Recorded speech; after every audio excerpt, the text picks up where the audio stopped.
My wife Eleanor went to the bank every Tuesday morning for nearly 20 years. I never questioned it. I trusted her completely. I believed she was saving for our retirement, or quietly taking care of something I didn't need to worry about. After she passed away, I discovered the truth, hidden in a small black notebook, tucked deep inside her dresser. Line after line, the same day, the same amount. When I finally added it all up, my hands started shaking. More than $1 million gone. And what I found in that notebook changed everything I thought I knew about my own family.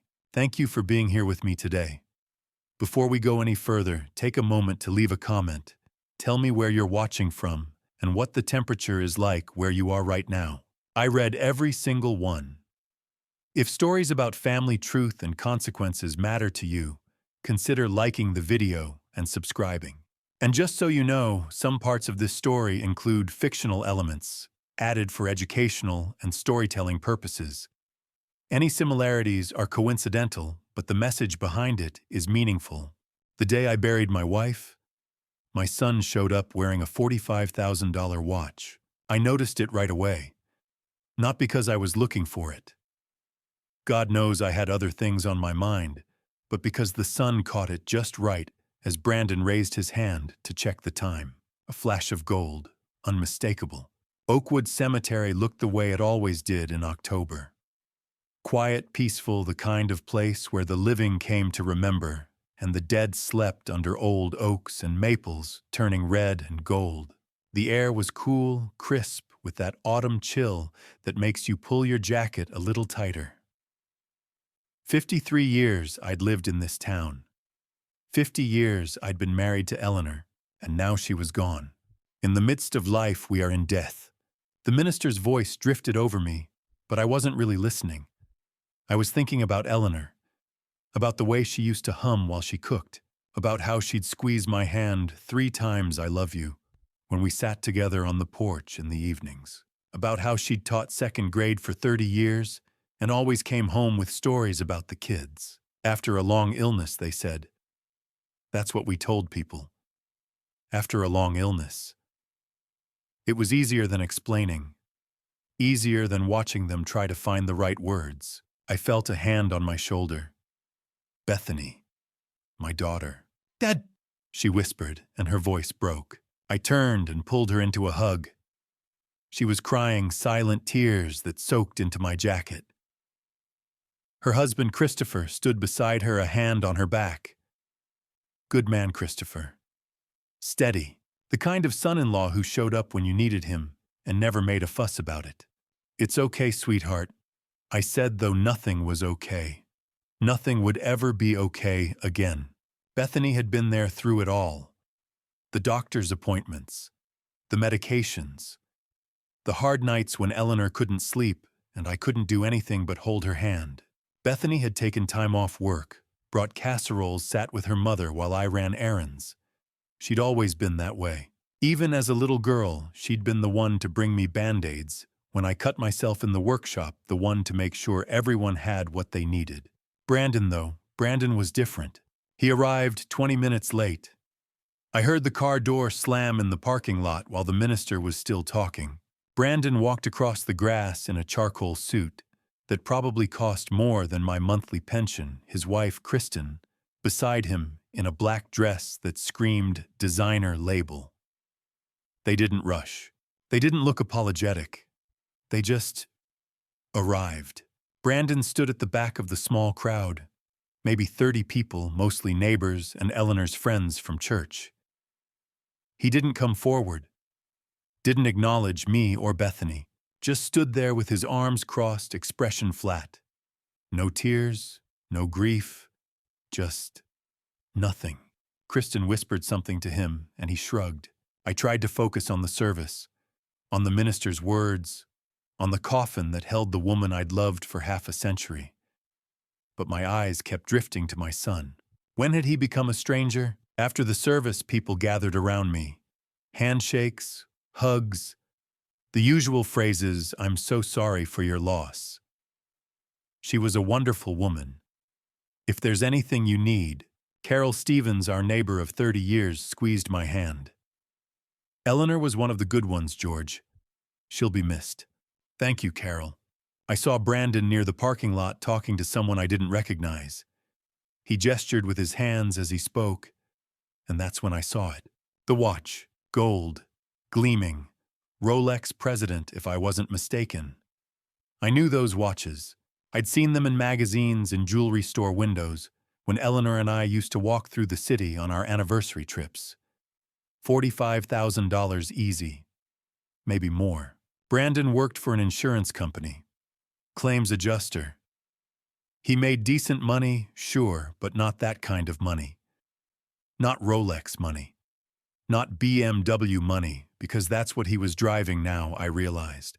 A black BMW sedan, brand new, by the looks of it parked right next to Kristen's Mercedes SUV. When had that happened? I thought back. 6 months ago, he'd been driving a 10-year-old Camry and complaining about making ends meet. Kristen had been on him about wanting to remodel their kitchen. Brandon had even asked me for a loan once 3 years ago, said he needed 20 grand for some business opportunity that fell through. And now this. Bethany came up beside me. You okay, Dad? Yeah, I said. But I wasn't. Brandon saw me looking and raised his hand in a half wave. Not a greeting, not a gesture of comfort. Just acknowledgement. Like we were acquaintances passing on the street instead of father and son at his mother's funeral. He turned back to Kristen, said something, and they headed toward the BMW. No goodbye, no hug. No, I'm sorry, Dad. Nothing. I stood there in the cemetery, surrounded by people who loved Eleanor, and watched my son drive away in a car that cost more than I'd made in a year when I was his age. The gold watch flashed once more in the sunlight as he adjusted his rearview mirror, and I thought, where did he get that kind of money? Eleanor had been gone less than a week. The funeral wasn't even over yet.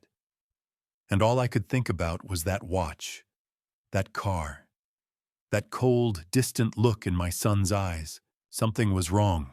I didn't know what. Not yet. But I was going to find out. The house felt different after the funeral. Emptier. Like Eleanor had taken all the warmth with her when she left. I sat in the living room. Our living room. The one where we'd spent 50 years watching the evening news and arguing about whether to paint the walls beige or gray, and everything looked the same but felt wrong. The furniture was in the same places. The photos on the mantel hadn't moved. But the silence was heavier now. Permanent. 2 days had passed since we buried her. 2 days of casseroles from neighbors I barely knew and phone calls from people offering help I didn't need. Bethany had stayed the first night sleeping in her old room upstairs, but I'd sent her home this morning. She had her own family to take care of. Christopher. Her life. I couldn't let her put everything on hold for me. Brandon hadn't called. Not to check in. Not to ask if I needed anything. Nothing. Until today. Dad, it's me. I'm coming over. We need to talk. That's all he'd said on the phone. No, how are you doing? No, I know this is hard. Just, we need to talk. I should have known. The rain started around 4 o'clock, soft, steady, the kind that makes everything outside look gray and blurred. I heard the BMW before I saw it. The engine had that low, expensive purr. Brandon pulled into the driveway and sat there for a minute talking to Kristen. I could see her through the windshield shaking her head at something he said. Then he got out. Alone. Kristen stayed in the car. Brandon didn't knock. He just opened the front door like he still lived here and walked in, shaking rain off his jacket. He looked around the living room with an expression I couldn't quite read. Appraisal, maybe. Like he was sizing the place up. Hey, Dad. Brandon. He sat down on the couch without being invited. I stayed in my chair, the one Eleanor always said was too old to keep, but I'd refused to throw out. Brandon leaned forward, elbows on his knees, hands clasped together. How you holding up? He asked. I'm managing. Good. That's good. He nodded, but he wasn't really listening.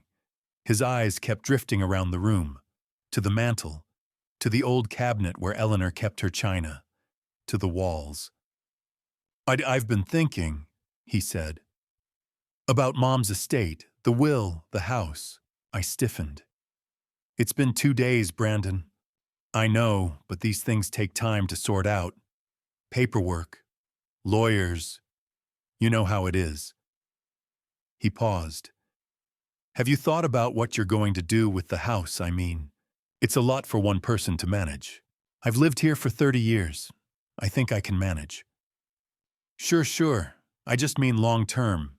You're 75, Dad. This place needs work. Roof's probably got another few years tops. Plumbing's old. Furnace is what 20 years must sound about him. I didn't answer. Brandon shifted in his seat. Look, I'm not saying you have to decide anything now, but we should talk about options, maybe downsize, sell the place, move into something smaller, assisted living even. Assisted living? I said it flatly. Just an option. He raised his hands like he was trying to calm me down, but I wasn't upset. Not yet. Just watching. Waiting to see where this was going. He took a breath. Dad, I need to be honest with you. I'm in a tight spot right now. There it was. What kind of spot? I asked. Business debts. I made some investments that didn't pan out. And now I've got people breathing down my neck. I need about $50,000 to clear it up. $50,000. I stared at him. He didn't flinch, didn't look embarrassed, just sat there waiting for me to respond. 50,000, I repeated. I know it's a lot, but it's temporary. I'll pay you back. I just need a bridge loan until... A bridge loan. I laughed, but there was no humor in it. Brandon, your mother and I worked our whole lives to pay off this house. We didn't take vacations. We didn't buy new cars every few years. We saved. And now you want me to hand you $50,000 because you made bad decisions. His jaw tightened. They weren't bad decisions. The market shifted. Things happen. Things happen when you take risks you can't afford, I said. What kind of investments are we talking about? Stock, real estate? He didn't answer right away. Then, does it matter? It matters to me. Mom would have helped, he said, and his voice had an edge now. She would have understood. She always said family comes first. That hit harder than I expected.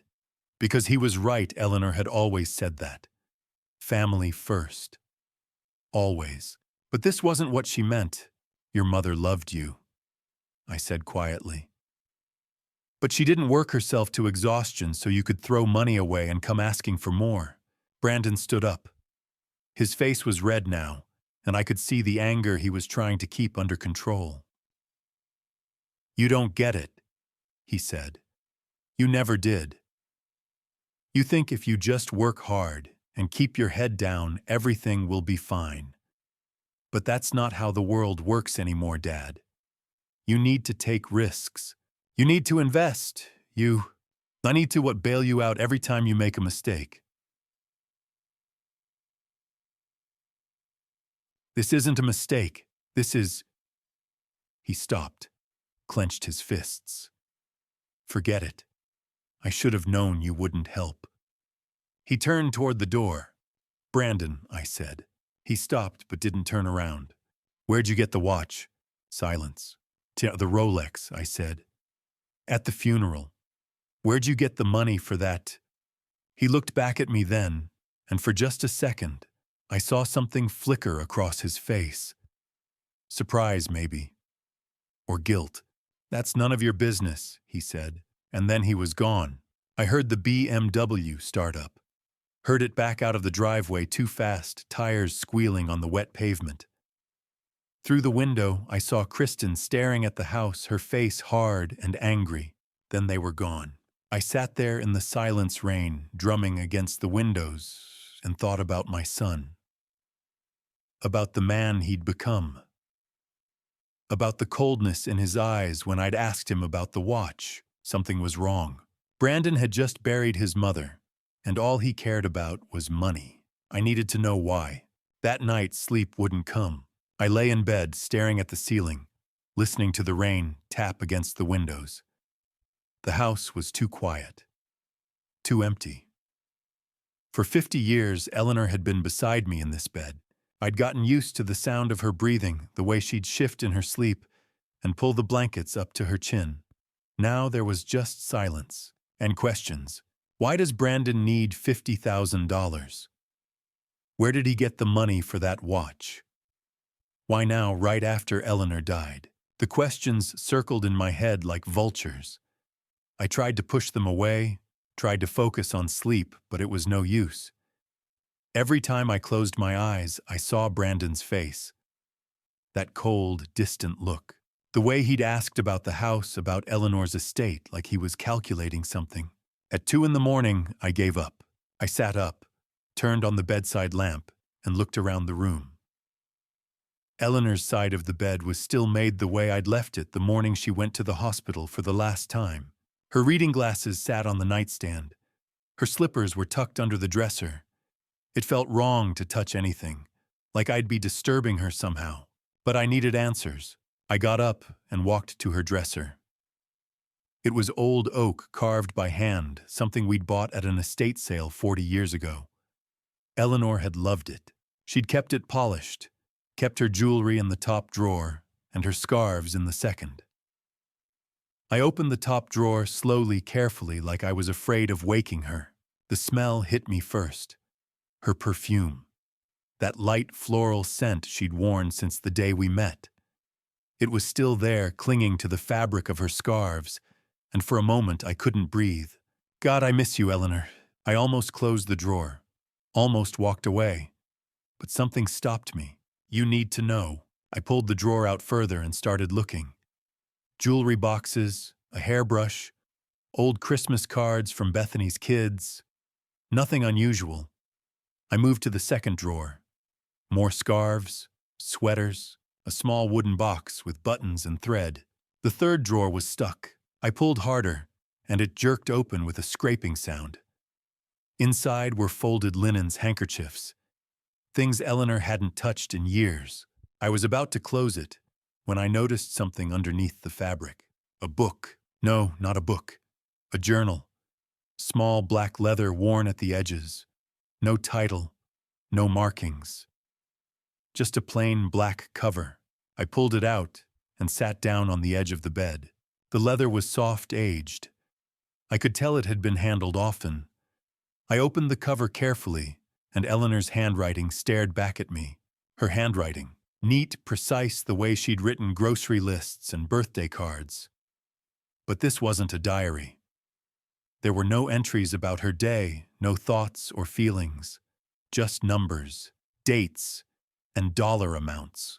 The first page read, 2005, Tuesday, $1,200. I flipped to the next page. Tuesday, $1,200.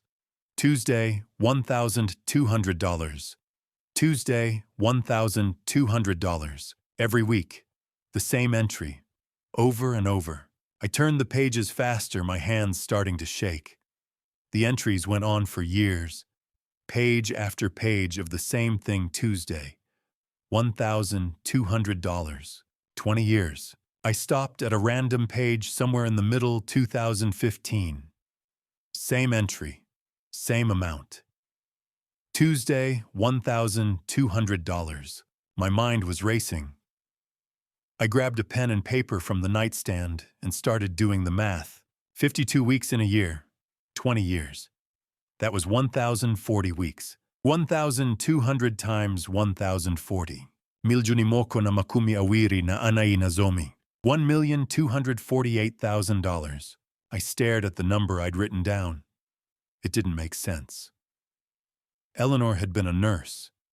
She'd made good money, sure, but not this much. And even if she had, why would she withdraw $1,200 every single week? Where did it go? I flipped to the last page of the journal. The final entry was dated the week before Eleanor died. Tuesday, $1,200. It's finally over. My breath caught. It's finally over. What was over? What had Eleanor been doing for 20 years? I read the line again, hoping I'd missed something, hoping there'd be more, an explanation, a name, anything. But there was nothing. Just that one sentence. It's finally over. I closed the journal and held it in my hands, feeling the weight of it. This wasn't just a book. It was a secret. Something Eleanor had kept from me for 2 decades. Something she'd carried alone until the day she died. Why? I looked at the wedding photo on the dresser. Eleanor in her white dress smiling like she'd just won the lottery. Me in my too tight suit grinning like an idiot because I couldn't believe she'd said yes. We looked so young, so happy. What happened, Eleanor? What were you hiding? I thought about the last few months. The way she'd been so tired all the time. The way she'd cry for no reason and say it was just the medication. The way she'd hold my hand and whisper, "I'm sorry, George. I'm so sorry." I'd thought she was apologizing for being sick, for leaving me, but now I wasn't sure. I opened the journal again and stared at the numbers. $1,200 every Tuesday for 20 years. Over $1 million. Gone. Where had it gone? And why Tuesdays? I thought about Brandon. About his expensive watch, his new car, his sudden need for $50,000. No, I didn't want to think it. Didn't want to believe it. But the thought was there now, lodged in my mind like a splinter. What if Brandon knows? What if this, whatever this was, had something to do with him? I stood up and walked to the window.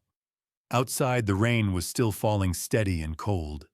The streetlights cast long shadows across the yard. Everything looked normal, quiet, safe, but nothing felt safe anymore. Eleanor had withdrawn $1,200 every week for 20 years. That was over $1 million, and I had no idea where it had gone. I needed answers, and I knew where to start. Tomorrow I'd go to the bank. The next morning, I drove to First Regional Bank. I hadn't slept much. After finding the journal, I'd spent the rest of the night sitting at the kitchen table, turning pages, reading the same entries over and over, like maybe I'd missed something. But there was nothing to miss. Just numbers. Dates. And that final line. It's finally over. By the time the sun came up, I knew what I had to do. First Regional sat on the corner of Main and Oak, same spot it had occupied for 40 years. Red brick building, white columns out front. The kind of place that looked like it had been there forever, and would stay there forever. I'd opened my first account here in 1975, back when you could still walk in and shake hands with the manager without an appointment. I parked in front and sat there for a minute, the black journal on the passenger seat beside me. Part of me didn't want to go in, didn't want to know the truth, because once I knew I couldn't unknow it. Once I opened this door, there'd be no going back. But Eleanor deserved better than secrets. I grabbed the journal and went inside. The lobby was quiet. A couple of tellers behind the counter, a few customers filling out deposit slips. Everything looked normal, safe, like nothing bad could happen here. I walked up to the counter and asked for Miss Parker. The young woman behind the desk, her name tag said. Ashley smiled politely. "Do you have an appointment?"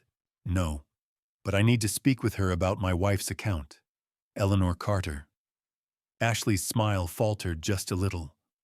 "Oh, Mrs. Carter. I'm so sorry for your loss, Mr. Carter." I nodded. "Thank you. Let me see if Ms. Parker is available."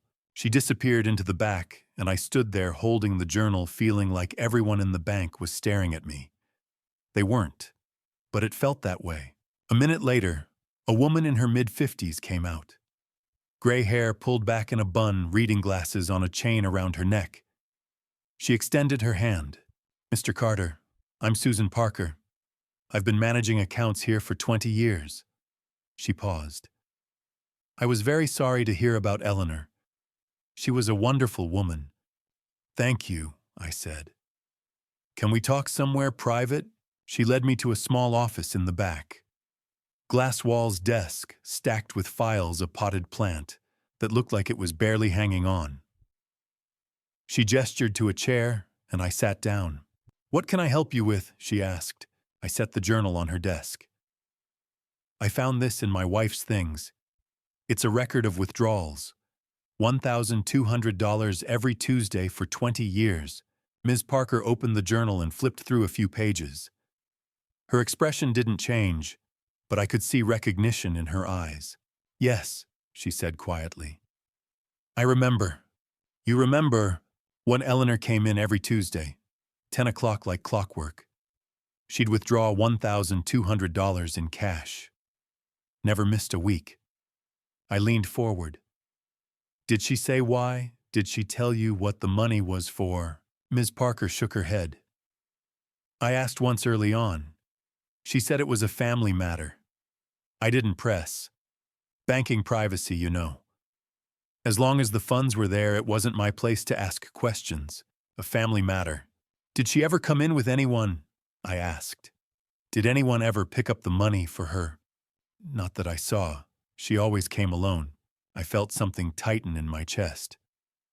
"Can you pull up her account? I need to see the full history." Ms. Parker hesitated. "Mr. Carter, I can only access accounts if you're listed as a joint holder. It's a separate account." "Yes." Eleanor opened it in 2005. It was in her name only. "Of course it was. And I'm her husband," I said. "And she's gone. I need to know what happened to that money." Ms. Parker looked at me for a long moment, then nodded. "Let me see what I can do." She turned to her computer and started typing. I sat there trying to keep my hands steady, trying not to think about what I might find. "All right," Ms. Parker said after a minute. "Here it is. Account opened March 2005. Initial deposit $50,000. $50,000, I blinked. Where did that come from? It doesn't say. Could have been savings, inheritance, a transfer from another bank. There's no note in the file." I thought back to 2005.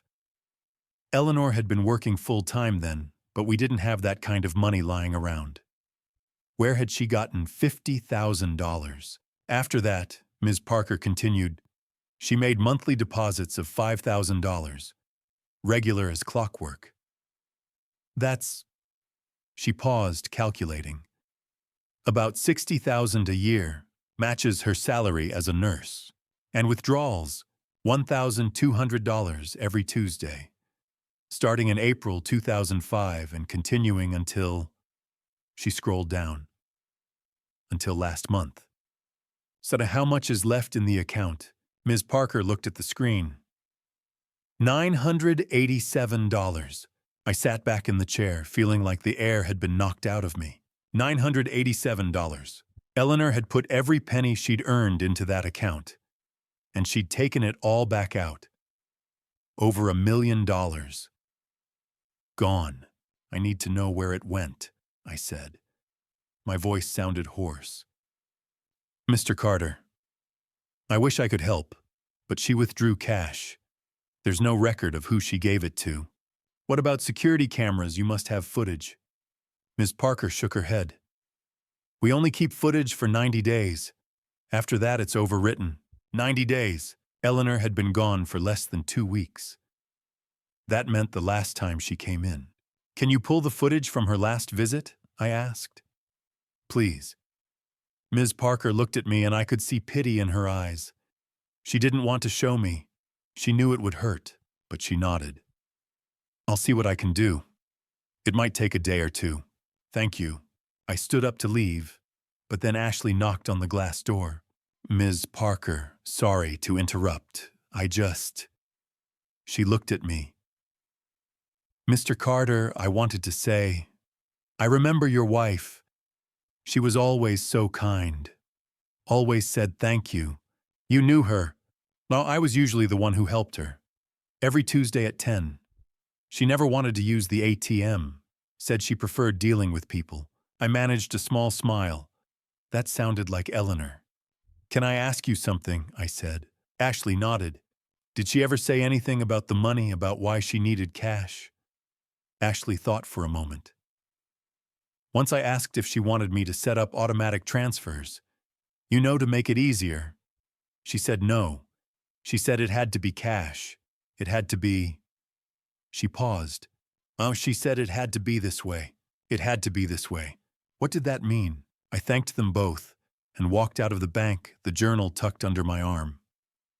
The sun was bright now, warm on my face, but I felt cold inside. Eleanor had withdrawn over $1 million in cash. Every Tuesday for 20 years. And now there was nothing left. Just $987 and a journal full of numbers. Where had it gone?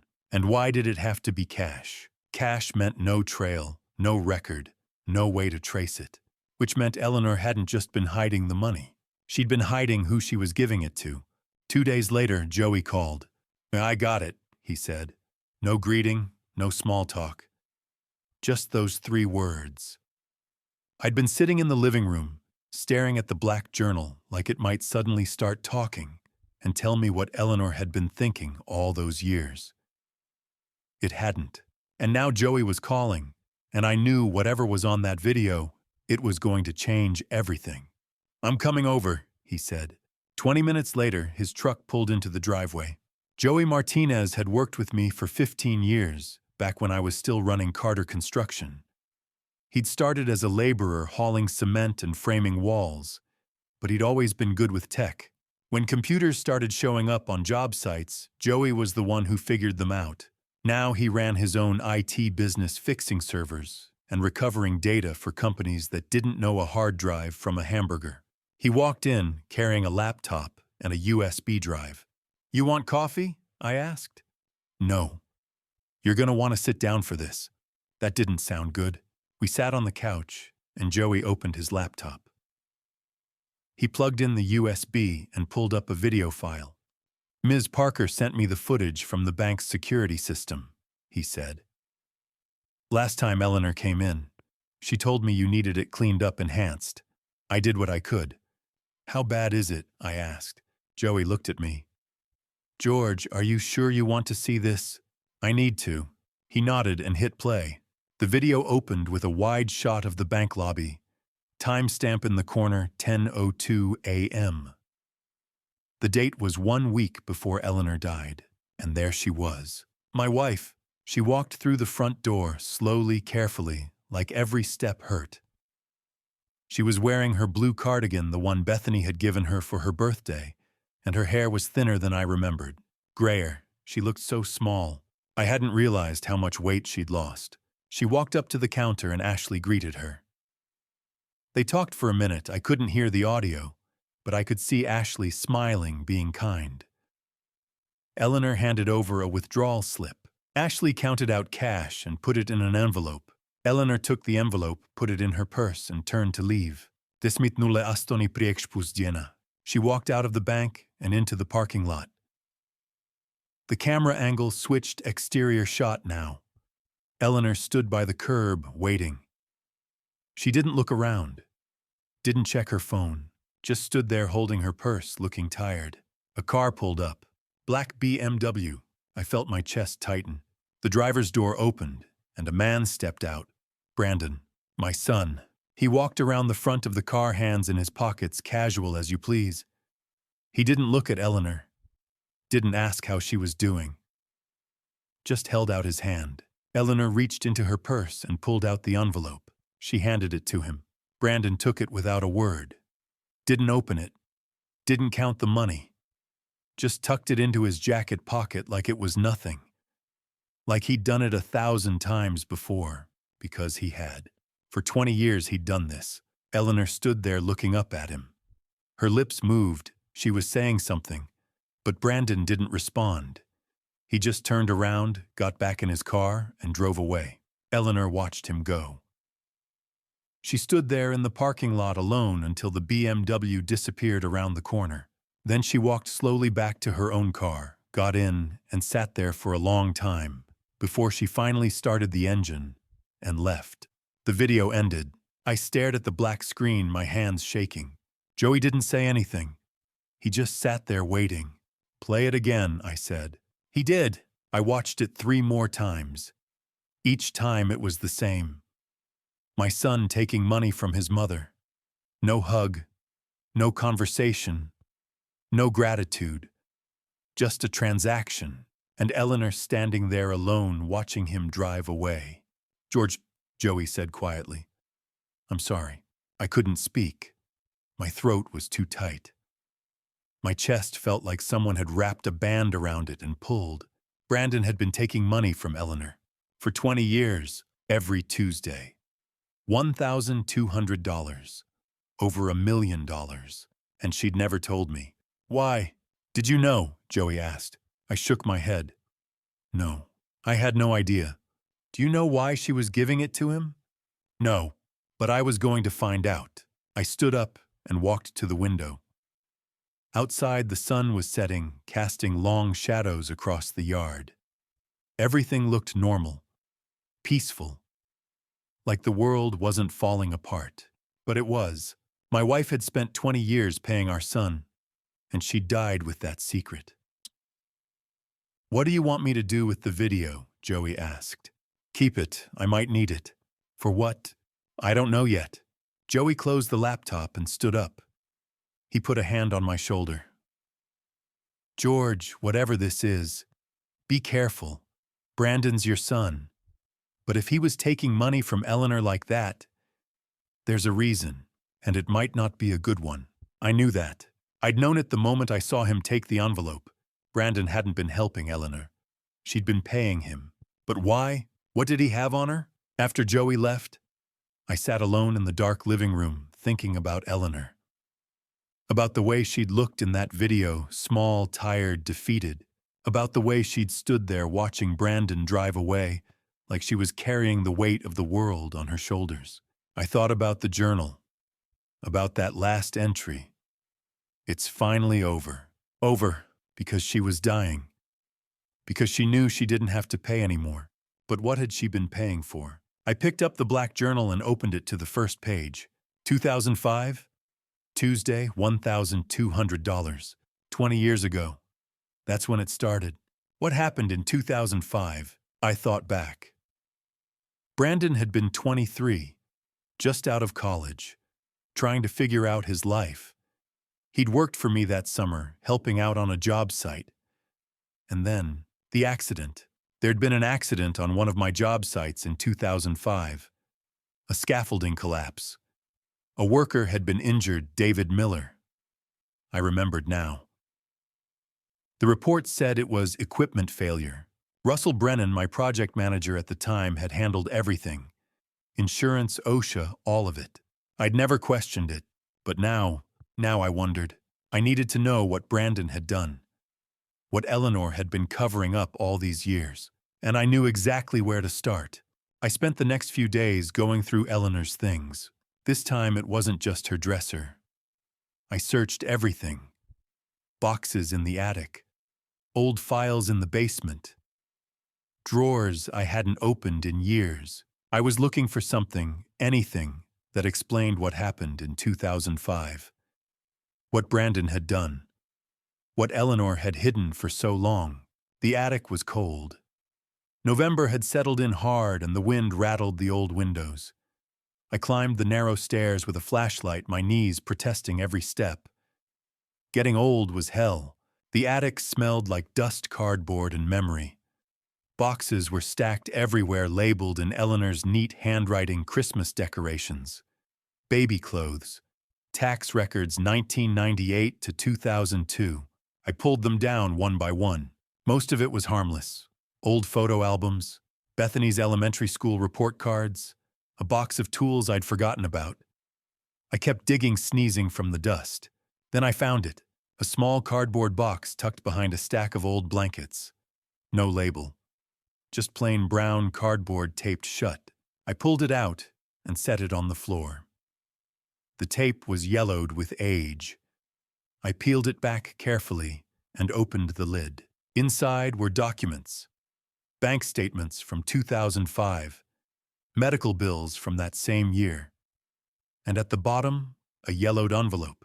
No return address, just Eleanor's name written in block letters. I unfolded the letter inside. The handwriting was messy and rushed, like the writer had been angry or nervous. The date read October 2005. I started reading. Mrs. Carter, I know what your son did. The accident at the site was not equipment failure. Brandon was there that night. David Miller saw him. If you want to keep Brandon out of prison, you will cooperate. $1,200 every week. Cash only, no police. I'll be in touch about the drop-off. GW. I read it again and again. My hands were shaking. I know what your son did. Brandon had been at the site the night of the accident. The night the scaffolding collapsed. The night David Miller was injured. And someone named GW had known. Someone had blackmailed Eleanor. For 20 years. I sat down on the dusty floor, my mind racing. Brandon had been 23 back then. He'd worked for me that summer doing basic labor on job sites. He wasn't trained. He wasn't licensed. Just a kid trying to figure out his future. The accident happened in late September. A scaffolding collapse at a downtown commercial site. David Miller, a reliable, hard-working man, had been checking measurements late that night. The structure gave way. He fell 15 feet. Broke his leg in 3 places. Fractured 2 vertebrae. He spent months in recovery. The official report blamed equipment failure, old scaffolding, metal fatigue. Russell Brennan, my project manager at the time, handled everything. Filed reports. Dealt with OSHA. Settled with David's family. I trusted him, but now I knew better. Brandon had been there. Why and who was GW? I stared at the initials. GW. Gary Wilson. The name hit me hard. Gary Wilson had been a foreman on that job. Ex-military. Hard-edged. He worked for me 5 years, then quit suddenly in 2008. Said he was moving south to retire early. I'd never questioned it, until now. Had Gary seen something that night? Was he the one who wrote this letter? The one who blackmailed Eleanor? I thought about the wording. I'll be in touch about the drop-off. It sounded practiced, confident, like someone who knew how to keep people quiet. And Eleanor, God help her, she'd paid. Every week. $1,200 in cash. Over $1 million. To protect her son, to keep him out of prison. I stood, my legs stiff from the cold floor, folded the letter, and slipped it into my pocket. Then I pulled out my phone and searched. Gary Wilson, retired foreman, last known address. It took 10 minutes. He was living in a trailer park on the south side of town, 20 minutes away. I grabbed my coat and headed downstairs. Bethany called while I was driving.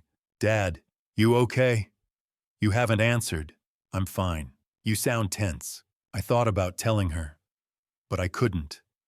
Not yet. I'm just tired, I said. I'll call later. I love you. Love you too. The trailer park was run down. Cracked asphalt. Rusted cars. Sagging homes. I found lot 47. The trailer was small and aging. Dirty windows. Beer cans on the porch. I sat in the truck rehearsing what I'd say. Did you write this letter? Did you blackmail my wife? I walked to the door. Before I knocked, it opened. Gary Wilson stood there, older and grayer, but unmistakable. His face went pale. Mr. Carter, he said, we need to talk. He stepped aside and let me in. The inside of Gary's trailer smelled like stale beer and regret. I stepped in, and the door clicked shut behind me. The place was small, barely big enough for a couch, a kitchenette, and a narrow hallway, leading to what I assumed was a bedroom. The carpet was stained. The walls were thin.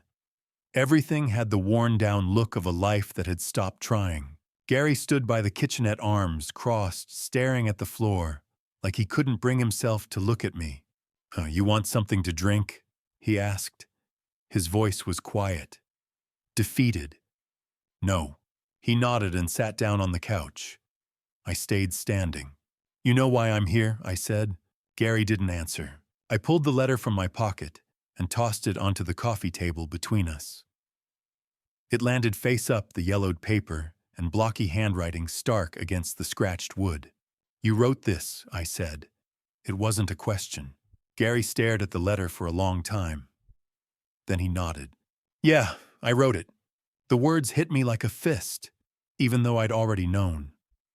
Hearing him admit it made it real. Why, I asked. Gary finally looked up at me. His eyes were red-rimmed, tired. He looked older than 73. Looked like a man who'd been carrying something heavy for too long. I didn't have a choice, he said. Everyone has a choice. Not when Russell Brennan tells you what to do. I felt my jaw tighten. Russell told you to write that letter. Russell told me to do a lot of things. Gary leaned back, rubbing his hands over his face.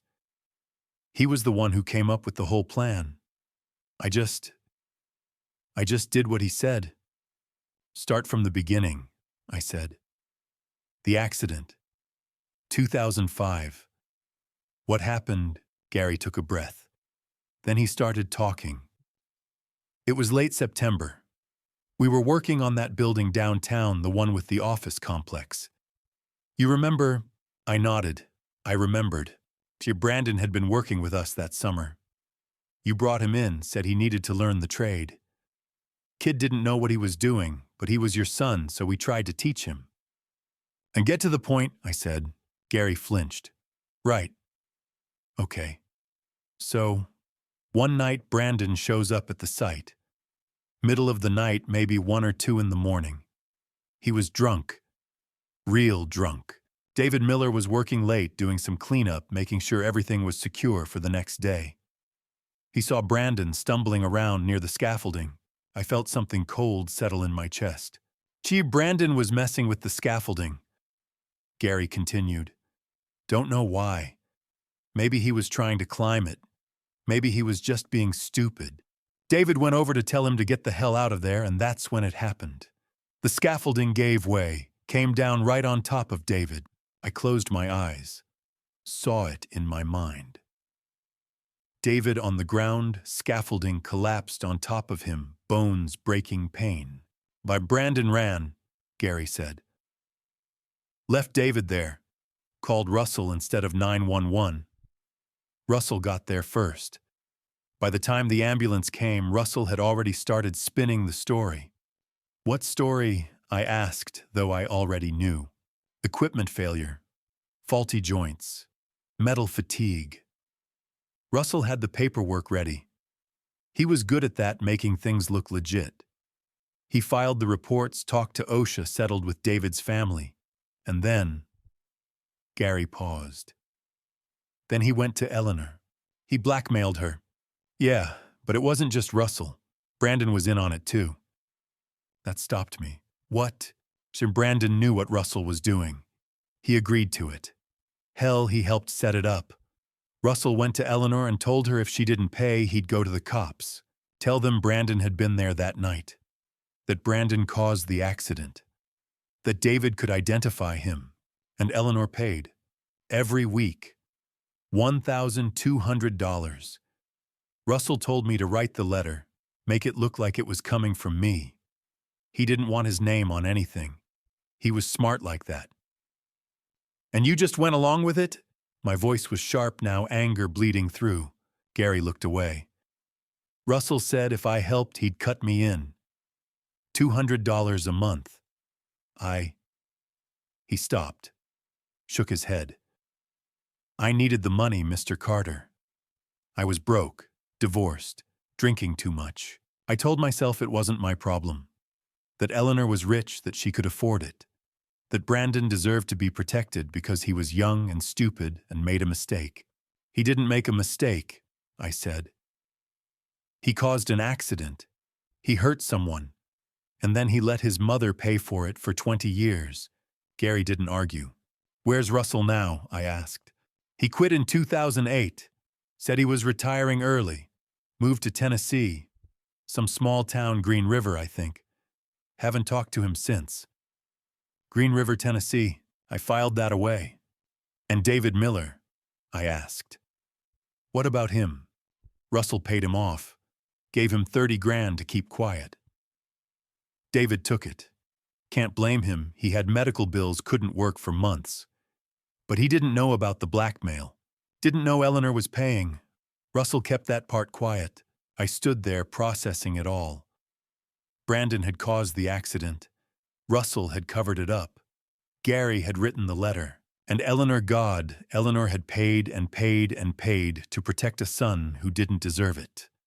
Why did Russell quit? I asked. Gary shrugged. Guilt, maybe.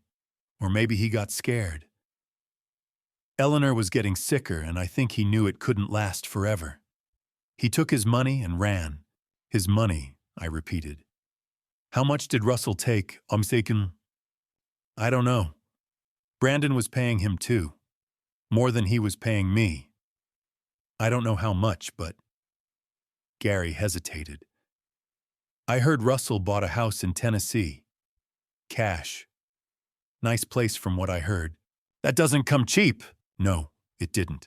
I picked up the letter and folded it, putting it back in my pocket. You're going after him, aren't you? Gary asked. Yeah, but what are you going to do? Whatever I have to. Gary looked at me for a long moment. Then he nodded. Good, he said quietly. He deserves it. We all do. I turned and walked to the door. Mr. Carter. Gary called after me. I stopped, but didn't turn around. I'm sorry, he said. For what it's worth, I'm sorry. I didn't answer. I just left. 3 days later, a man knocked on my door. I had been sitting at the kitchen table piecing everything together. Gary's confession. The letter. The accident. Russell Brennan hiding out in Tennessee. I had started planning how to get there, what to say, how to make Russell talk. I was so focused that I barely noticed the knock at first. Then it came again, louder. I opened the door. A man in his 30s stood on the porch, holding a manila envelope. Khakis, polo shirt. The uneasy look of someone who disliked this part of his job. George Carter, he asked. That's me. You've been served. Served with what? Legal papers. Have a good day, sir. He turned, walked to a white sedan at the curb, and drove off before I could ask another question. I closed the door and stared at the envelope. My name was printed across the front in bold letters. My hands felt numb as I tore it open and pulled out the papers. At the top, in heavy legal font, it read, Petition for Guardianship and Conservatorship. Petitioner Brandon Carter. Respondent George Carter. For a moment, I didn't understand what I was seeing. Then I started reading. Brandon was suing me? My own son was taking me to court.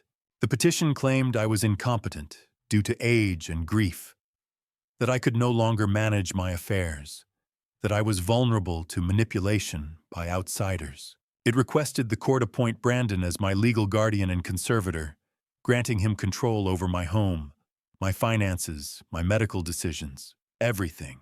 I read it again, my hands shaking. This was his move.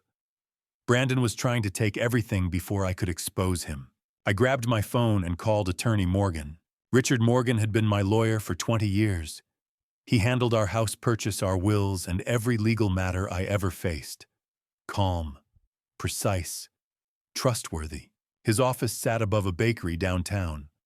I climbed the stairs, clutching the petition, and walked into the waiting room. The receptionist looked up. Mr. Carter. Do you have an appointment? Number 1, I need to see Richard now. She studied my face, then picked up the phone and nodded. He'll see you. Richard stood as I entered his office. George. What's wrong? I handed him the petition. He read silently. His expression stayed neutral, but his jaw tightened. When did you get this? An hour ago. He set the papers down. This is serious. I know. He's claiming you're mentally incompetent. If the judge grants this, Brandon controls everything. Your assets, your decisions. He could even institutionalize you. He's doing this because I'm getting close, I said. He knows I uncovered the blackmail. He knows I'm going after Russell Brennan. Can you prove it? I placed Eleanor's journal and Gary Wilson's letter on his desk. She tracked every payment. $1,200 a week for 20 years. I have bank footage of Brandon taking money from her. Gary confessed that Russell orchestrated everything. And there's proof of the 2005 accident Brandon helped cover up. Richard flipped through the journal, then read the letter. His face hardened. This isn't just civil, George. This is criminal. Extortion. Fraud. Conspiracy. If proven, Brandon could go to prison. Good. But first we stop this guardianship. If he succeeds, you lose your voice. You won't be able to testify, or even hire me. So what do? We respond immediately. Request a competency evaluation and file an emergency motion to freeze your assets so Brandon can't touch anything. How fast? The freeze could be approved today. 96 hours. 4 days. I thought about Russell Brennan, about the evidence still missing. Can you do it? I asked. Richard nodded. I'll file it now. Judge Warren owes me a favor. Thank you.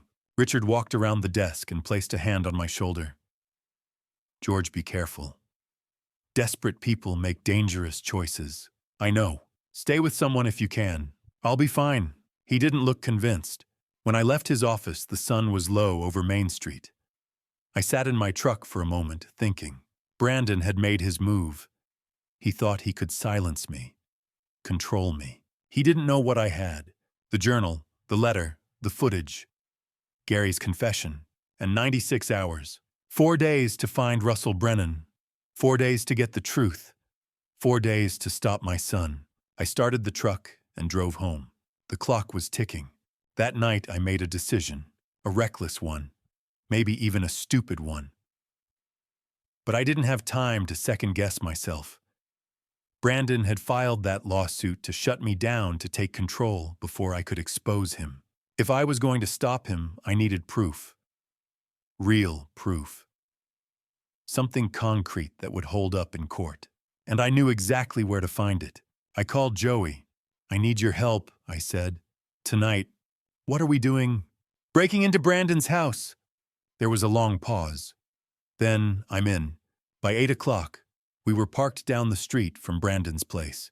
It was one of those new developments on the north side. Big houses, 3-car garages, the kind of neighborhood where people had money and wanted everyone to know it. Joey tracked Brandon's car on his phone. They've got dinner reservations downtown. Should leave any minute. At 7:15, Brandon's BMW backed out. Kristen in the passenger seat. They drove past us without looking. They're heading downtown, Joey said. We've got maybe 2 hours. Joey pulled out his laptop and started typing. Security systems ADT, I can disable it remotely. His fingers flew across the keyboard. A minute later, done. You're clear. I pulled on my work gloves, old leather ones from my construction days, and grabbed a flashlight. If they come back early, I'll call you, Joey said. You'll have about 5 minutes to get out. Got it. I walked up the street, staying in the shadows.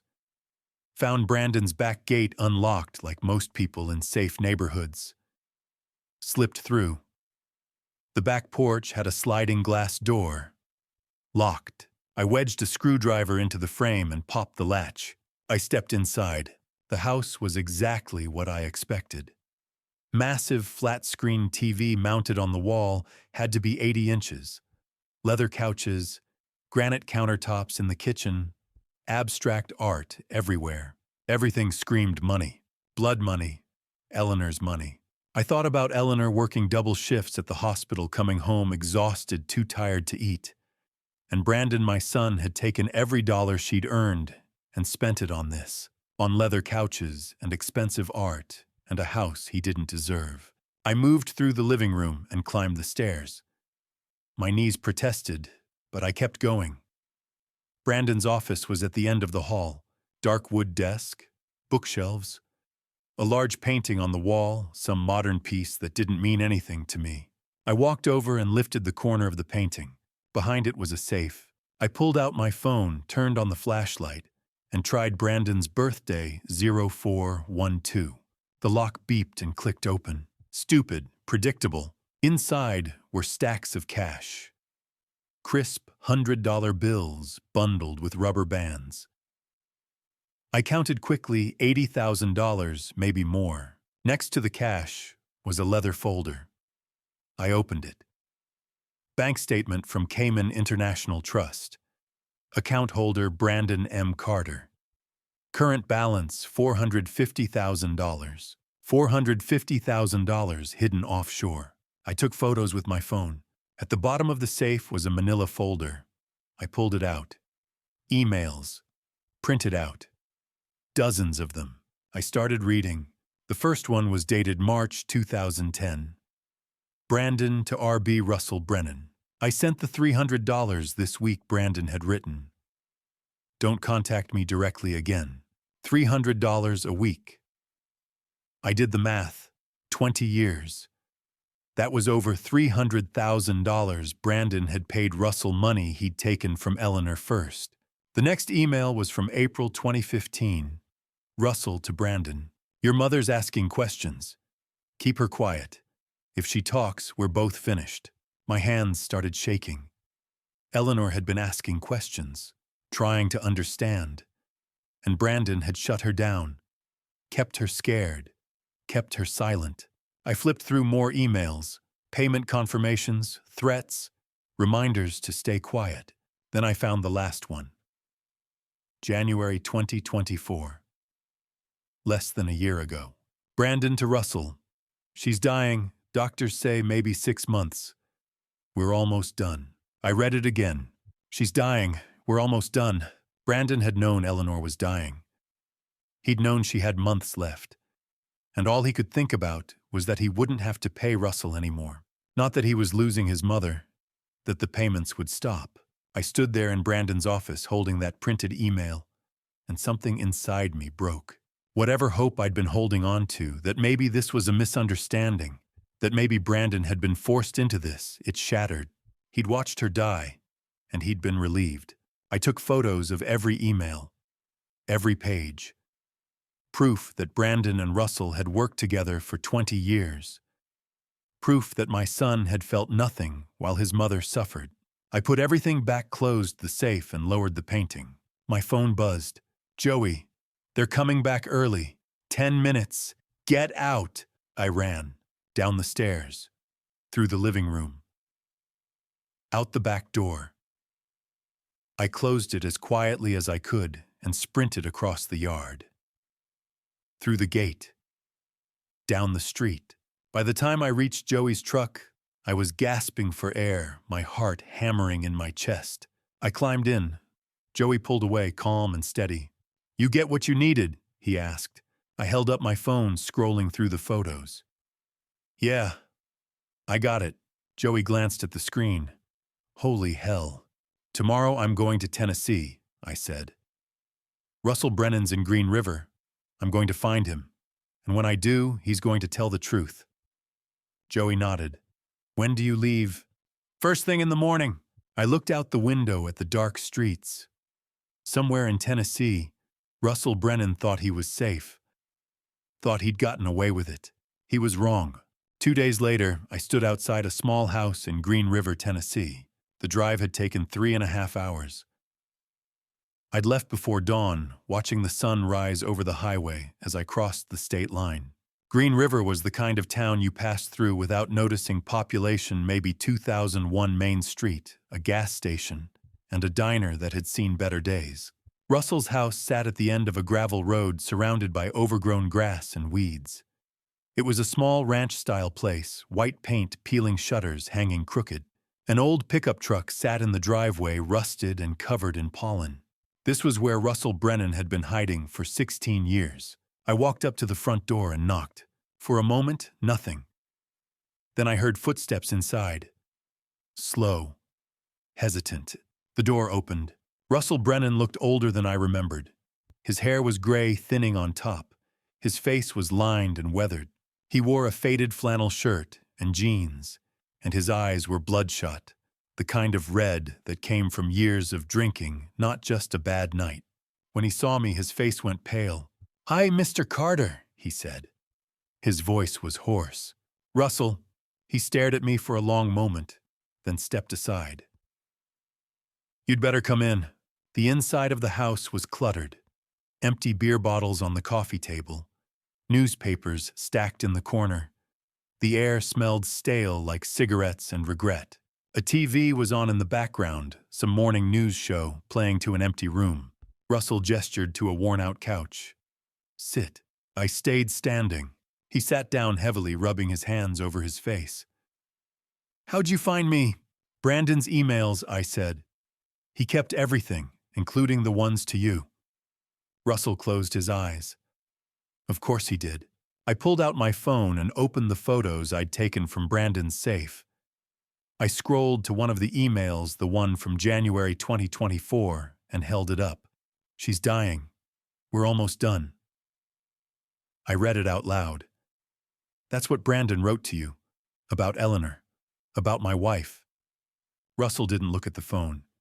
He just nodded slowly. Yeah, he said quietly. I remember that one.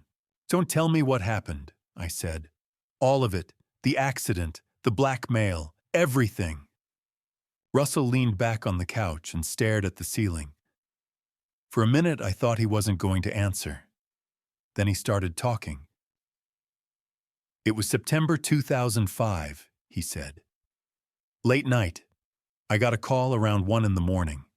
Brandon. He was panicking, saying there'd been an accident at the site.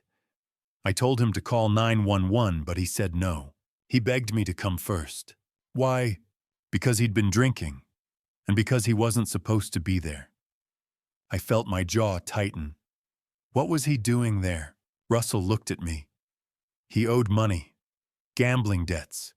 10, maybe 15,000. He was desperate. He went to the site to steal tools, power drills, saws, anything he could sell. David Miller was working late that night doing cleanup. He saw Brandon messing around near the scaffolding. And Brandon panicked. He tried to climb the scaffolding to get away and it collapsed. Came down right on top of David. I closed my eyes, seeing it. David on the ground, scaffolding crushing him, Brandon running. Brandon called me instead of an ambulance. Russell continued. By the time I got there, David was conscious but hurt bad. Broken leg, back injury. He knew Brandon had been there. He'd seen him. So you covered it up?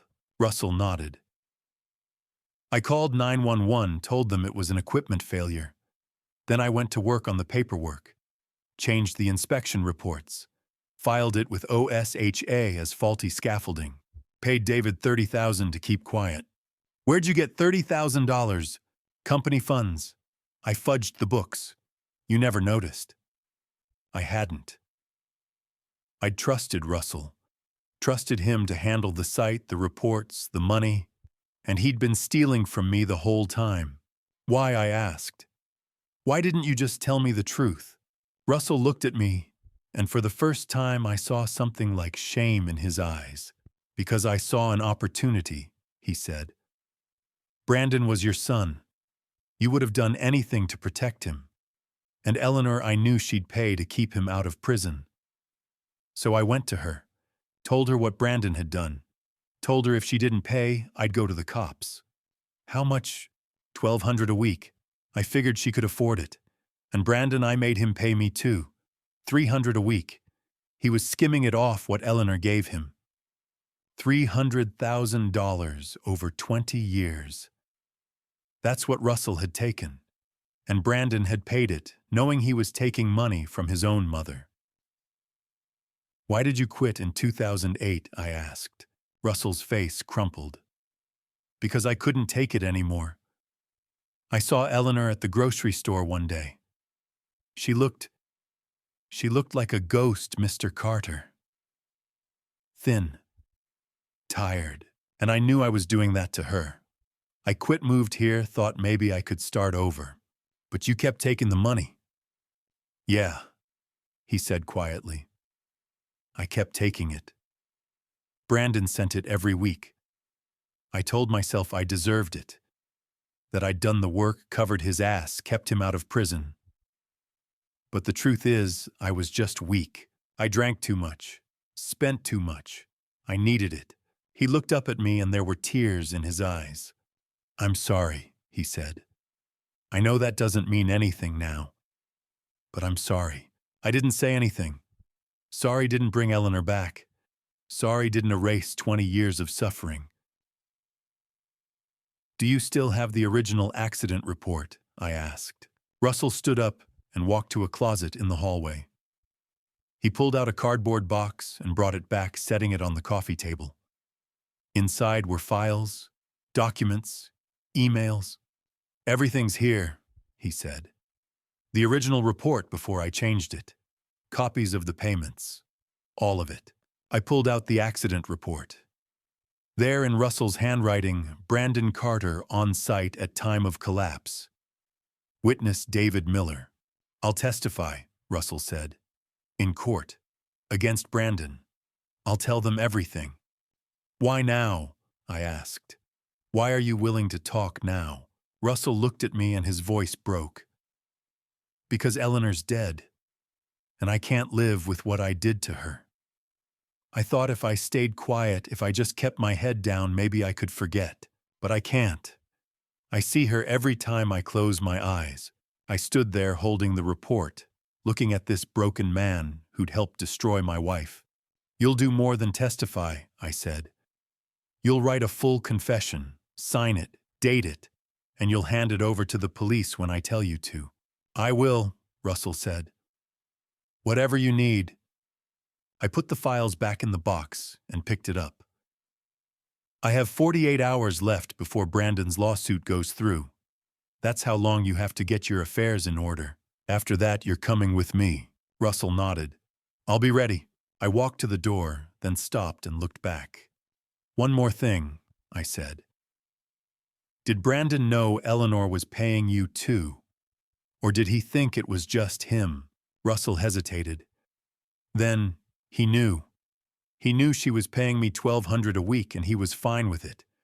As long as he didn't have to go to jail." I nodded. That was all I needed to hear. I left Russell's house and walked back to my truck. The sun was high now, warm on my face. I set the box on the passenger seat and started the engine. Russell Brennan had just confessed to everything, and now I had the proof I needed to take Brandon down. 48 hours. It was time to set the trap. The drive back from Tennessee took 6 hours. I left Green River around noon, the box of evidence on the seat beside me. Russell's confession. The original accident report. 20 years of lies and blackmail all packed into one cardboard box. I stopped once for gas and coffee, but I didn't eat. Couldn't. My mind was too busy running through what came next. Brandon thought he had me cornered with that lawsuit. Thought I was just a confused old man who'd roll over and let him take everything. He was wrong. By the time I pulled into my driveway, it was past 6. The sun was setting, casting long shadows across the yard. I grabbed the box and went inside. The house was quiet. Too quiet. I set the box on the kitchen table and opened it, spreading out the documents. The accident report with Brandon's name in Russell's handwriting. The emails proving Brandon had paid Russell $300 a week for 20 years. Russell's signed confession. Everything I needed to destroy my son. I sat there for a long time, staring at the papers, thinking about Eleanor. About how she'd carried this burden alone for 2 decades. About how she'd died still keeping Brandon's secret. Not anymore. I picked up my phone and called Attorney Morgan. "George." His voice was groggy. "It's after 8. You okay? I need to see you. First thing tomorrow morning. I have everything we need." There was a pause. Everything? Russell Brennan's full confession, original documents, proof of the blackmail, all of it. I heard rustling on the other end. Morgan waking up fully. "I'll be in my office at 7. Bring it all." The next morning, I was at Morgan's office before the sun was fully up. He let me in through the back entrance, and we went straight to his office. I set the box on his desk. He pulled out the files one by one, reading carefully. The accident report. The emails. Russell's confession. With each page, his expression grew more serious. "George," he said finally, "this is bigger than I thought. This isn't just extortion. This is fraud, conspiracy, covering up a workplace accident. If we present this to the DA, Brandon's looking at serious prison time." "Good." Morgan leaned back in his chair. "We need to move fast. You've got..." He checked his watch. Less than 24 hours before Brandon's guardianship hearing. If we file this now, we can get ahead of it. Stop him cold. What do we need? An emergency motion to dismiss his petition and a criminal complaint. I'll draft everything this morning and get it to Judge Warren by noon. What about the police? We'll need Sheriff Cooper involved. This is his jurisdiction. If he signs off, we can get an arrest warrant. I nodded. Let's go see him. Sheriff Cooper's office was on Main Street above the diner.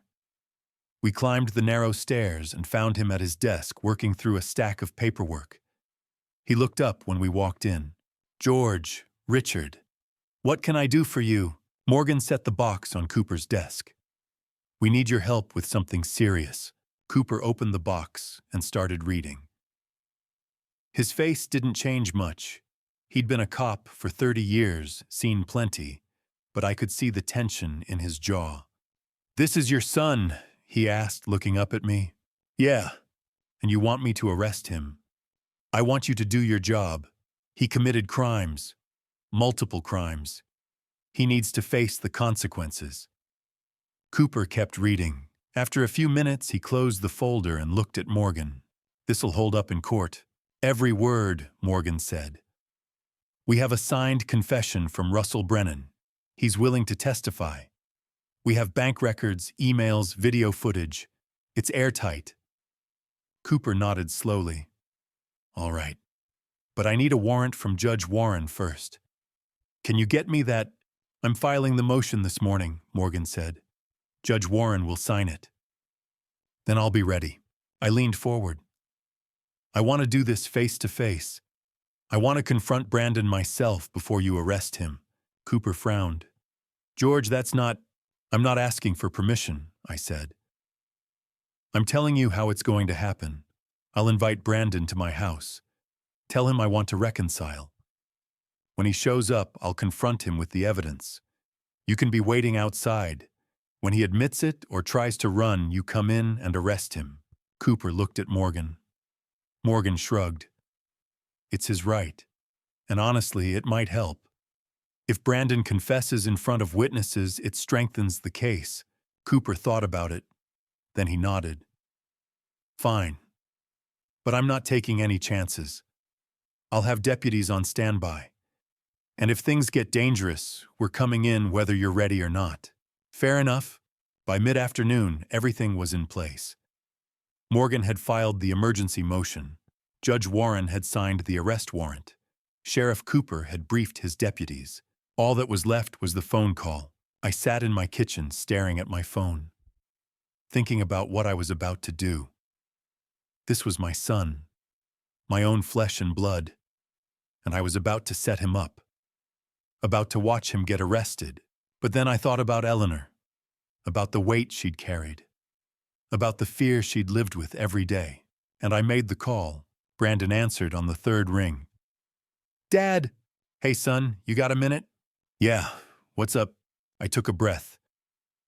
I've been thinking about the lawsuit, about everything, and I think you're right. I'm getting old. I'm not thinking clearly. Maybe I do need help managing things. There was silence on the other end. Then, really, yeah, I don't want to fight you, Brandon. You're my son. Why don't you and Kristen come over tomorrow night? We'll have dinner. Talk things through like adults. You mean that? I do. 7 o'clock. I'll make pot roast. Your mom's recipe. Brandon's voice softened. Okay, Dad. We'll be there. Good. See you tomorrow. I hung up. The trap was set. Tomorrow night, Brandon would walk into my house expecting reconciliation, expecting me to hand over everything without a fight. Instead, he'd face the truth. Sheriff Cooper would be waiting. Russell Brennan would be there to tell his story. And Brandon, my son, my own blood, would finally pay for what he'd done. I looked out the window at the setting sun. 24 hours left. It was almost over. The next evening, I set the table for dinner. I had called Bethany earlier that afternoon and told her everything. She cried on the phone, grieving not only the mother we had lost to illness, but the secret that had consumed her for 20 years. I asked her to come that night with Christopher to be present when the truth finally surfaced. Dad, she whispered, are you sure about this? I've never been more sure of anything in my life. Now I stood alone in the dining room, smoothing the white linen tablecloth Eleanor had embroidered years ago, tiny blue flowers stitched along the edges. She had made it for our 30th anniversary. I wondered if she had ever imagined it would witness something like this. The doorbell rang at 6:30. Bethany and Christopher arrived first, both pale and tense. Bethany hugged me tightly. Before I tell you what happened at that dinner table, leave a comment. If you're still here, I want to know you're with me on this journey.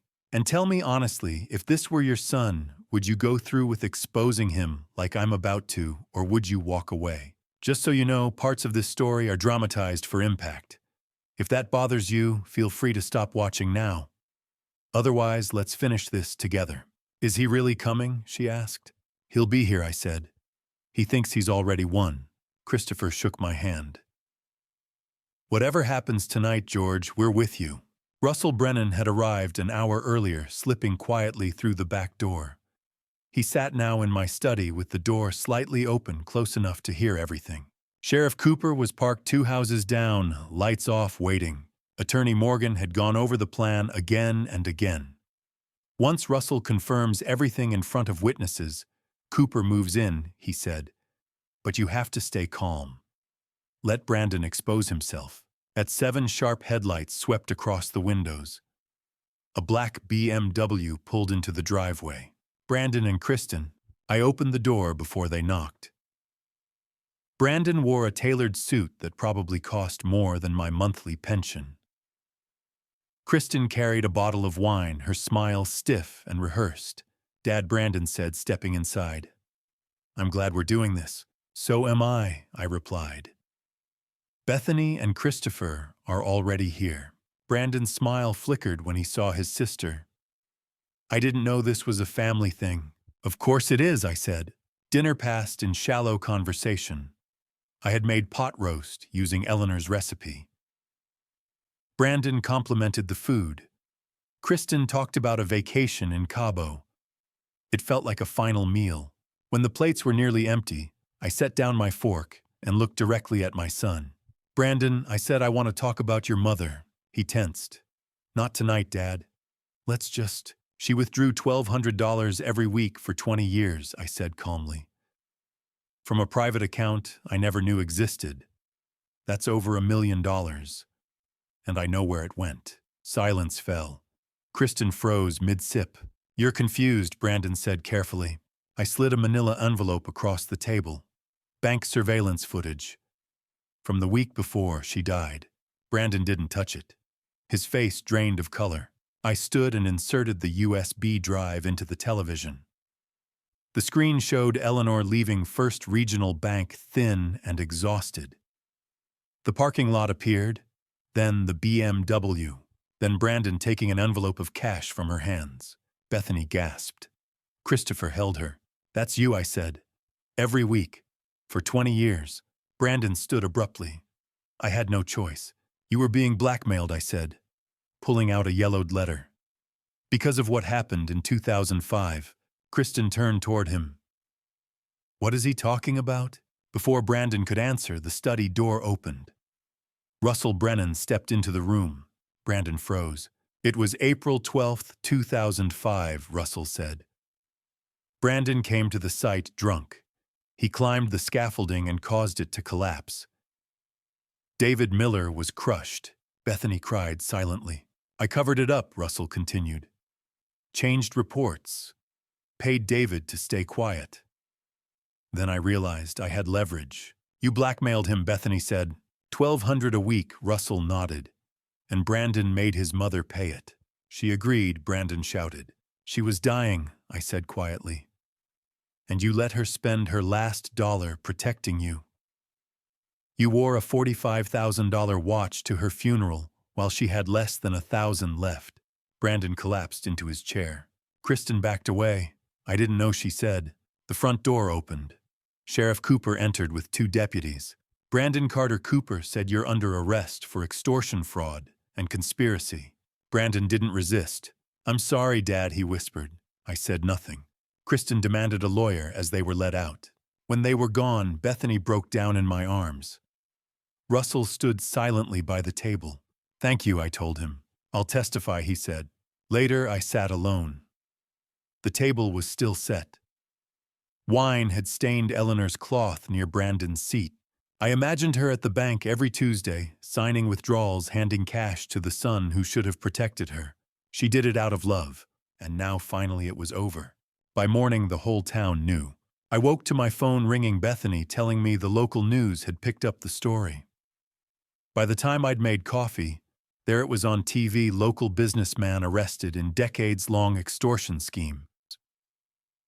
They showed Brandon being led into the police station in handcuffs, head down. My phone rang again. A reporter, then a neighbor. I unplugged it from the wall. Bethany came over, around 10, eyes red from crying. "Everyone's talking about it, Dad. People keep asking if it's true. If Mom really—" "It's true," I said. Every word. "Christopher thinks we should leave town for a while. Maybe you should." I looked at her. "I'm staying. I'm not done yet."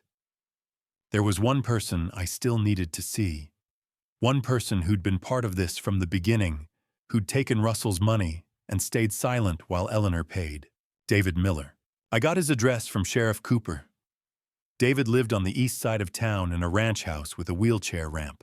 When he opened the door, he looked older than I remembered, leaning heavily on a cane. His left leg was stiff, permanently damaged from the night Brandon had nearly killed him.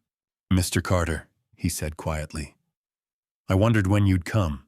The living room was small. Photos of grandkids on the mantel. Yesterday's newspaper on the coffee table folded to Brandon's arrest story. "Not you took $30,000 from Russell Brennan," I said. To keep quiet. David closed his eyes. "I did. You watched my son cause an accident that nearly killed you, and you let him walk away." My voice shook. "My wife paid over $1 million because you chose money over the truth. You think I don't know that?" David's voice cracked. "You think I haven't thought about it every day for 19 years? Then why didn't you come forward?" "Because I was scared." He gripped his cane. "Russell told me if I talked, he'd make sure I never worked construction again. I had a wife and 2 kids, Mr. Carter. Hospital bills were piling up. Workers' comp wasn't covering half of it. I took that money because I didn't have a choice. There's always a choice. Oh, easy to say when you're not the one lying in a hospital bed." He looked up at me. "But you're right. I should have gone to the police. And I'm sorry. Sorrier than you'll ever know." I sat down, some of the anger draining away. "Russell's made a deal with the DA. He's testifying against Brandon. But they need more than his word. They need someone else who was there." David nodded slowly. "I'll testify. I'll tell them everything. What I saw, what Russell paid me, all of it. Thank you." David leaned forward. "There's something else. About Kristen." I looked up sharply. "Brandon's wife. She came to see me 3 months ago. Asked questions about the accident. Said she'd found old emails between Brandon and Russell. Wanted to know if I knew what happened in 2005. My chest tightened. "What did you tell her?" "Nothing. Told her I didn't know what she was talking about. But Mr. Carter." He paused. "She knew something was wrong, and she did nothing. Just went home and kept living off that money." I drove straight to Sheriff Cooper's office. He was at his desk, buried in paperwork. "George," he said, looking up. "I was about to call you. Russell's plea deal is finalized. He's pleading guilty to conspiracy and extortion, 5 years instead of 15, in exchange for testifying against Brandon. And Brandon, when our trial's next month. With Russell and David Miller both testifying, we've got a solid case. Brandon's looking at 10 to 20 years. What about Kristen?" Cooper sighed. "That's complicated. Her lawyer's arguing she didn't know about the extortion until recently. Says she's a victim too. She knew. I told him about David's visit 3 months ago. She knew something was wrong and stayed silent. That makes her complicit. Cooper wrote in his notebook, "If David testifies to that, it changes everything. We can hold her as a knowing accessory. David will testify." Good. Cooper leaned back. "What your family went through, what Eleanor went through. I'm glad we're finally making it right." I paused at the door. Cooper Brandon and Kristen's son, Tyler. He's 15. When his parents go to prison, he'll need someone. You thinking of taking him in? He deserves better than what his parents gave him. He deserves the truth. Cooper nodded. "We'll figure it out. One step at a time." I walked out into the afternoon sun.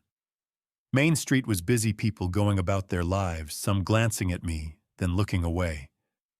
The old man whose family was all over the news, I didn't care anymore. Russell was locked up. David was ready to testify. Brandon would face everything he'd done. The net was tightening around everyone who'd played a part in Eleanor's suffering. But there was one more person who needed to answer for her choices. Kristen. She'd known for months that something was wrong. She'd found those emails, asked questions, then gone home to enjoy the house and cars built on Eleanor's blood money. She'd smiled at Eleanor's funeral in her designer dress, playing the grieving daughter-in-law while counting the inheritance she thought was coming. Tomorrow, Sheriff Cooper would bring her in for questioning. David Miller's testimony would prove she wasn't innocent, and she'd join her husband behind bars where they both belonged. I drove home as the sun set. Eleanor would have loved this light, would have stood on our porch with tea watching the colors change. I missed her so much it hurt, but I kept moving forward. Because Eleanor had spent 20 years trapped in Russell's scheme, paying for a mistake that wasn't hers to fix. And now everyone who'd kept her trapped was going to pay. The net was closing. And there was nowhere left to run. 24 hours later, Sheriff Cooper came back. His cruiser pulled up to my house with 2 unmarked police cars behind it. Cooper got out, his face grim but determined. "It's time," he said. I grabbed my keys. "I'm coming with you. George, you don't need to." "Yes, I do. That boy shouldn't be alone when his world falls apart." Cooper studied me for a moment, then nodded. "Follow us. But stay in your car until we're finished." Brandon and Kristen's house sat on 3 acres at the edge of town, a sprawling mansion with white columns and a circular driveway.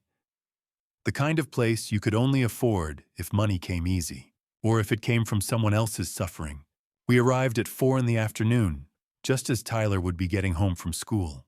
Cooper had timed it deliberately better to do this when the kid was home than have him return to an empty house and police tape. The front door opened before we reached it. Tyler stood there in his school uniform khakis and a polo shirt with the private academy's logo, 15 years old, tall and thin, with Brandon's dark hair and Eleanor's gray eyes. He looked confused. "Sheriff Cooper." His voice was uncertain. "Is something wrong?" "Is your mother home, son?" "She's upstairs." "Why, what's—" Kristen appeared at the top of the staircase wrapped in a silk robe, her hair still wet from the shower.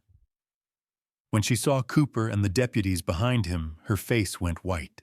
"You can't be here," she said. "I have a lawyer. You can't just—" "Kristen Carter." Cooper said, his voice formal and cold. "You're under arrest for money laundering, conspiracy to commit fraud, and acting as an accessory to extortion." "No." Kristen backed up a step. "No, I didn't know. I didn't know what Brandon was doing. We have evidence that says otherwise." Cooper nodded to one of the deputies. "David Miller is prepared to testify that you questioned him about the 2005 accident 3 months ago. We've also recovered emails between you and your husband, discussing how to spend money you both knew came from his mother." Tyler turned to stare at his mother, his face blank with shock. "Mom," Kristen ignored him, her voice rising. Those emails are private. You had no right. We had a warrant, Cooper said, pulling out a folded document. Signed by Judge Warren this morning. The deputy reached Kristen and took her arm. She tried to pull away, but he held firm. They led her down the stairs, and Cooper pulled out his handcuffs. The click of metal echoed through that big, expensive house. You have the right to remain silent. Tyler stood frozen in the foyer, watching his mother get arrested. He looked small, suddenly, despite his height. Just a kid trying to understand why everything was falling apart. I got out of my car and walked up the driveway. Tyler, I said quietly. He turned, trying to place my face. Grandpa George, we'd only met a handful of times over the years. Brandon had kept his family separate from me, and Eleanor always claiming schedules were too busy. Now I understood why he'd been afraid we'd ask questions about his sudden wealth. Yeah, I said. It's me. What's going on? Why are they arresting Mom? I glanced at Cooper. He gave me a small nod, permission to explain. Let's sit down, I said, gesturing to the front steps. Tyler followed me like a sleepwalker. We sat side by side on the cold stone, watching as they put Kristen in the back of a police car. Your parents took money that didn't belong to them, I said carefully. From your grandmother. Eleanor paid your father $1,200 every week for 20 years. Your mother knew about it, Tyler. She knew where the money came from, and she spent it anyway. Tyler's face crumpled. Grandma, but she just died. So she worked herself to death paying for your father's mistakes. I'm sorry, Tyler. I wish I could tell you something different. Where's Dad? In jail. He was arrested 2 days ago. So they're both... He couldn't finish the sentence. Yeah. We sat in silence as the police cars pulled away. The sun was starting to set, casting long shadows across the perfect lawn. What's going to happen to me? Tyler asked, his voice barely above a whisper. You're coming home with me, I said. He looked up. What? I can apply for custody. Take care of you until you're old enough to be on your own. You barely know me. But that's true.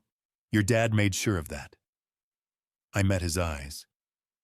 But Tyler, you're not responsible for what your parents did. You shouldn't have to pay for their mistakes. Why would you want me? After what they did to Grandma, because Eleanor would have wanted it, I said simply. You're her grandson. She loved you even when she couldn't see you, and you deserve a home built on something real, not on lies and stolen money. Tyler's eyes filled with tears. He tried to blink them away, but they spilled over. I didn't know. I swear, Grandpa, I didn't know about any of it. I know you didn't. They told me Dad got promoted, that he'd been investing smart. He wiped his face roughly. It was all a lie.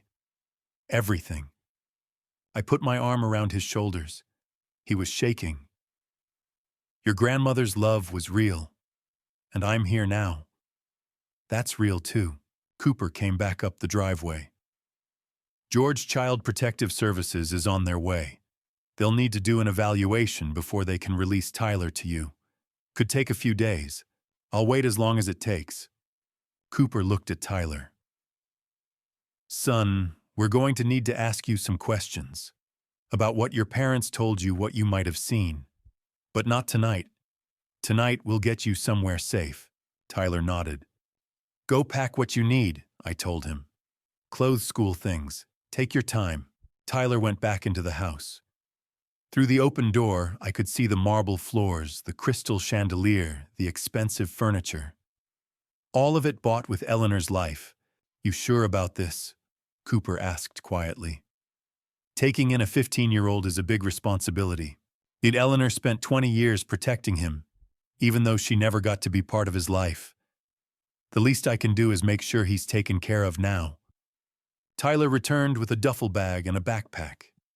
He paused in the doorway, looking back at the house one last time. I don't want to come back here, he said. You don't have to, I told him. We'll figure everything else out later. Tyler climbed into the back seat of my car. As we drove away following Cooper's cruiser down the long driveway, I glanced at him in the rearview mirror. He sat pressed against the window, staring out at the mansion, disappearing behind us, his young face older than it should be. Kristen was in custody. Brandon awaited trial. And Tyler Eleanor's grandson, the innocent kid, who'd been raised on blood money without ever knowing the truth, was coming home with me. The net had closed around everyone who'd betrayed Eleanor. But it had also saved the one person she'd been trying to protect all along, her grandson. The courtroom was packed. 6 weeks had passed since Kristen's arrest. 6 weeks of depositions and paperwork.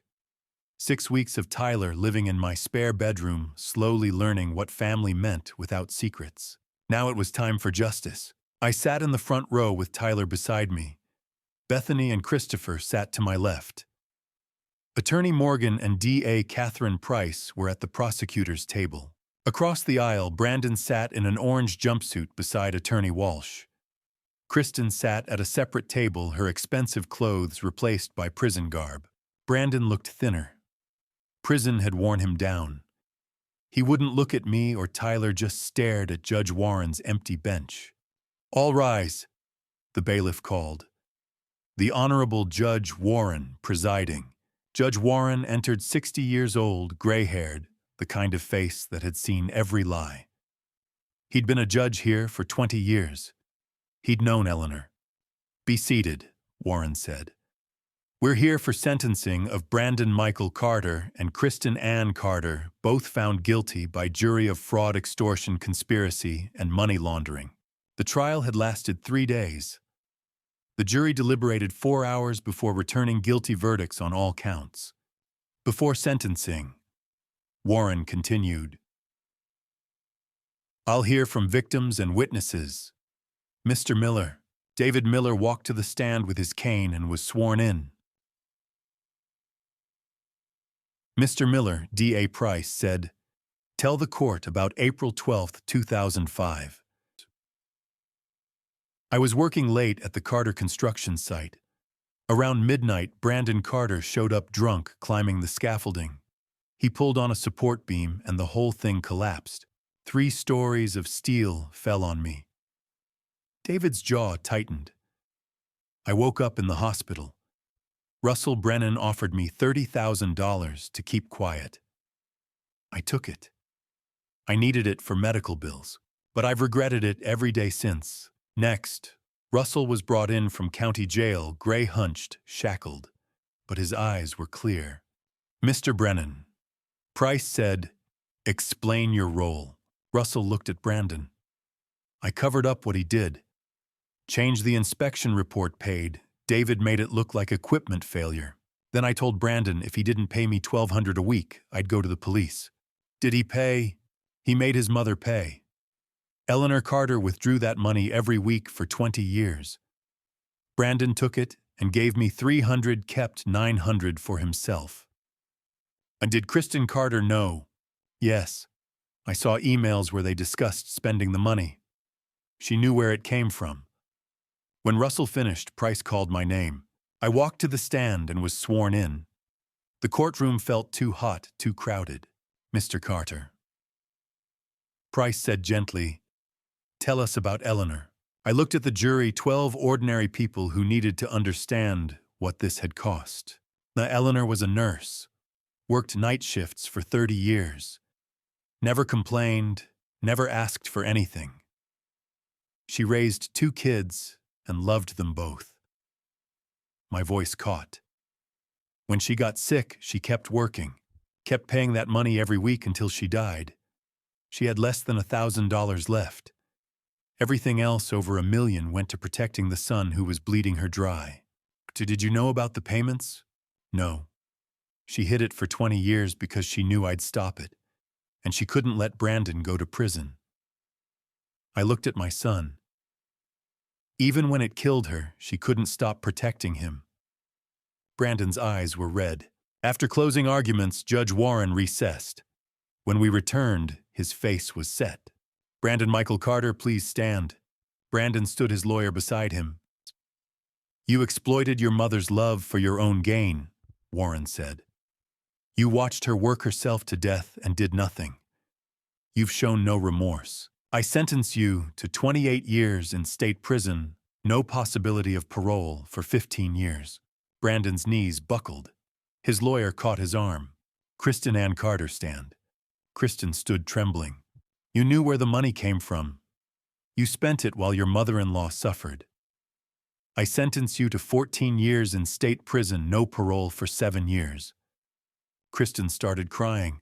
Mona Russell Brennan has been sentenced under plea agreement to 6 years with credit for time served and cooperation. The gavel came down, sharp, final, and court adjourned. Bailiffs led Brandon and Kristen away. Brandon looked back once, eyes finding Tyler. My grandson sat frozen, staring at the empty defense table. I put my hand on Tyler's shoulder. You okay? He shook his head. I don't know. Outside, reporters swarmed. I pushed through them, keeping Tyler close. Mr. Carter, do you feel justice was served? I didn't answer, just kept walking to my truck. Tyler climbed in, crying quietly. It's over, I said. Finally over. They're gone, both of them, for years. I know. What am I supposed to do now? I started the engine. You're going to live. Finish school, figure out who you want to be. And you're going to remember your grandmother not for what happened, but for who she was. A woman who loved you enough to sacrifice everything. Tyler wiped his face. Will you tell me about her? Yeah, I'll tell you everything. As we drove away, I glanced in the rearview mirror. The courthouse grew smaller, its white columns against blue sky. Inside, justice had been served. Brandon would spend 3 decades behind bars. Kristen 14 years, Russell 6, but Eleanor was still gone, and Tyler had lost both parents to greed. Justice wasn't the same as healing. It wasn't the same as making things right, but it was a start. A week after the trial, Tyler moved in. The social worker from Child Protective Services arrived that morning with custody papers. She walked through the house, checked Tyler's room, and asked about my health. Mr. Carter?